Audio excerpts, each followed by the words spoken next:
Daniel Guðni Guðmundsson, þú ert venjulega aðstoðarþjálfari hjá Jóa en í kvöld varstu væntanlega bara með sprotann í þínum höndum, Jói aðgerð í morgun, væntanlega mjög svekkjandi tap í kvöld.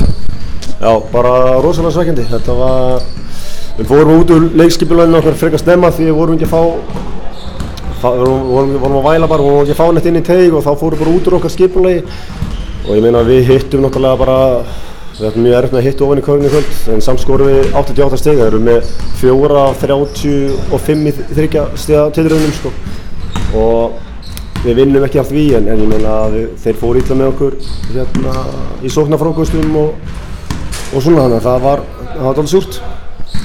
En má kannski segja að byrjunin í seinni hálfleik þar sem þið virtust bara einfaldlega ekki mæta til leiks, já hvorki varnarlega, sérstaklega varnarlega og jafnvel ekkert sóknarlega heldur, fór það með leikinn?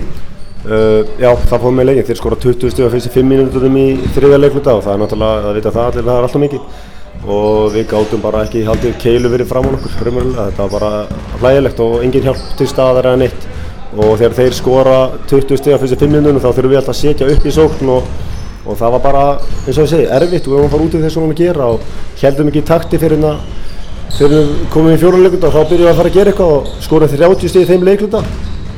Það bara þurfti að koma miklu fyrr og varnarleikur sömuleiðis. Ertu með einhverja fréttir af Vinsson? Hann greinilega meiddist illa þannig í lokin. Ertu með einhverja fréttir? Ég held nei, þetta bara leit illa út og ég held að kunni þetta leggja saman 2-2 sko. Og nú var Grikkinn, ég sá að þú kiptir honum snarlega út af þarna í byrjun seinni hálfleik þannig að hann fekk dæmda svo illa og Karl var góð. Varstu ekki nóg sáttur við vörðina? Nei, hann er bara erfitt með að halda mönnum fyrir fram að sig og það er kannski skiljanlegt, hann er bara ekki í leikformi og það er bara súrt því að þetta er frábær leikmaður en hann er bara ekki í leikformi til að, já, hann getur alltaf ekki dekka hraðari mann heldur hann sjálfur sko, hann er, já, bara erfitt varnarlega og þá þurftum við að bara gera breytingar. Og þeir granna nú Keflavík í næsta leik, þeir eru væntanlega að gera betur en þessa fyrstu 2 leiki til þess að taka góð úr því, eða hvað?